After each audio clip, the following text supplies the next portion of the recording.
20 अगस्त 2023 को पूर्व प्रधानमंत्री राजीव गांधी की 79वीं जयंती मनाई गई।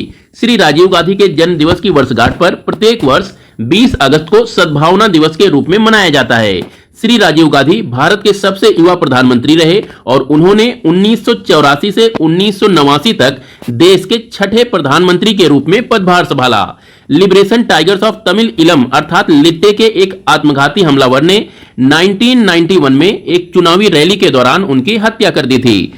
भारत रत्न से सम्मानित भूतपूर्व प्रधानमंत्री राजीव गांधी की अगर बात करें तो इनका कार्यकाल विजन 2020 प्रोग्राम के लिए जाना जाता है। इस प्रोग्राम के अंतर्गत भारत को 2020 तक टेक्नोलॉजिकली एडवांस्ड राष्ट्र बनने का लक्ष्य रखा गया था।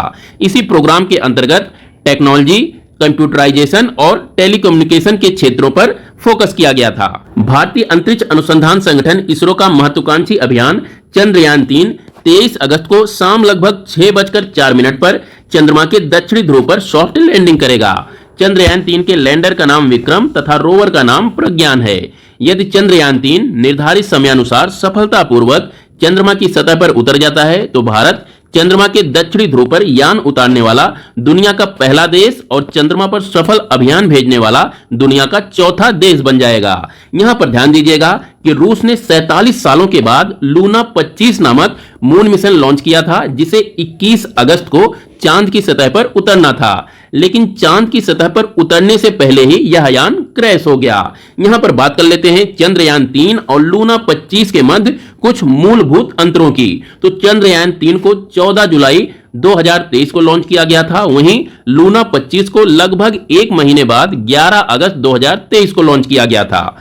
चंद्रयान-3 चंद्रमा की सतह पर 23 अगस्त को शाम लगभग 6:04 पर उतरेगा, वहीं लूना 25 21 या 22 अगस्त को चंद्रमा की सतह पर उतरने वाला था, लेकिन इससे पहले ही लूना 25 क्रैश हो चुका है। चंद्रयान-3 चंद्रमा की सतह पर कार्य करने के लिए 14 दिनों के लिए डिजाइन किया गया है, वहीं लूना 25 एक वर्ष तक कार्य करने के लिए डिजाइन किया गया था। भारत की अनाहत सिंह ने चीन के डालियान में आयोजित 30वीं एशियाई जूनियर स्क्वैश व्यक्तिगत चैंपियनशिप 2023 में स्वर्ण पदक जीता।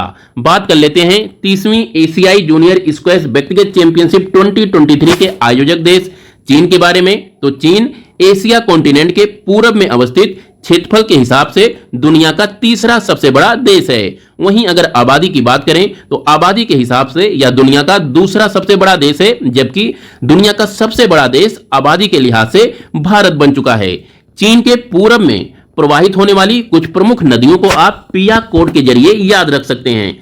PYYA, यहां पर पी का मतलब है पर्ल नदी। पर्ल नदी चीन के दक्षिण में प्रवाहित होती है और साउथ चाइना सी में अपने जल को प्रवाहित कर देती है। वाई का मतलब है यांगजी नदी। यांगजी नदी दुनिया की तीसरी सबसे लंबी नदी है जो ईस्ट चाइना सागर में अपने जल को प्रवाहित करती है। वहीं अगर दूसरे वाई की बात करें तो इस दूसरे वाई का मतलब है येलो रिवर। येलो रिवर जिसे हुआंगवे नदी के नाम से भी जाना जाता है, यह नदी बोहाई सागर में अपने जल को प्रवाहित करती है। बोहाई सागर येलो सागर का ही एक हिस्सा है। यहां पर ए का मतलब है आमूर नदी। आमूर नदी चीन और रसिया के बॉर्डर पर प्रवाहित होते हुए सी ऑफ ओखोटक्स में अपने जल को प्रवाहित करती है। चाइना में दो प्रमुख मरुस्थल अवस्थित हैं। इन दो प्रमुख मरुस्थल में पश्चिम में अवस्थित है तकलामाकन मरुस्थल। यह मरुस्थल तियान शान पर्वत श्रृंखला और कुनलुन पर्वत श्रृंखला के मध्य अवस्थित है। वहीं यहाँ का दूसरा प्रमुख मरुस्थल है गोबी मरुस्थल। गोबी मरुस्थल चाइना के साथ ही साथ मंगोलिया में भी फैला हुआ है। इस प्रकार गोबी मरुस्थल मंगोलिया और चीन के बॉर्डर पर अवस्थित है। तो दोस्तों ये थे आज के कुछ important current affairs with geography mapping. कल फिर मिलते हैं, तब तक के लिए नमस्कार।